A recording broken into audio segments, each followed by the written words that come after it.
Hello schools.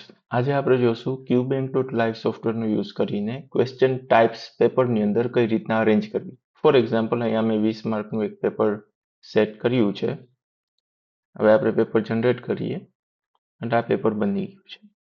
પણ suppose કે આ જે ક્વેશ્ચન ટાઈપ છે 1-2 વાક્યવાળી એને અહીંયાથી શિફ્ટ કરવી છે મારે અને વિકલ્પોની પછી મૂકવી છે, લાસ્ટમાં નહીં.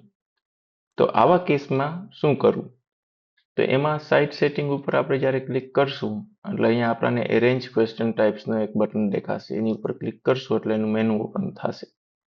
તો અત્યારે જે પેટર્ન છે એ અહીંયા બતાવી રહી છે. હવે મારે અહીંયા 1-2 વાક્યવાળા જે છે એને વિકલ્પોને પછી રાખવા છે. તો અહીંયાથી એને ક્લિક કરીને ટ્રેક કરીશ અને આ વિકલ્પોને પછી લઈ જઈશ. એવી જ રીતના તમે અન્ય કોઈ બી ક્વેશ્ચન ટાઈપને શિફ્ટ કરી શકો છો. પછી સેવ ઓર્ડર ઉપર ક્લિક કરીશ અને હવે ફરીથી ક્વેશ્ચન પેપર બનાવીશ.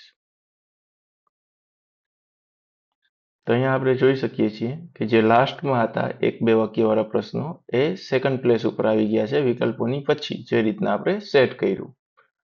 તો આવી રીતના QBank.live ની અંદર તમે ક્વેશ્ચન ટાઈપ્સની અરેન્જમેન્ટ સેટ કરી શકો છો.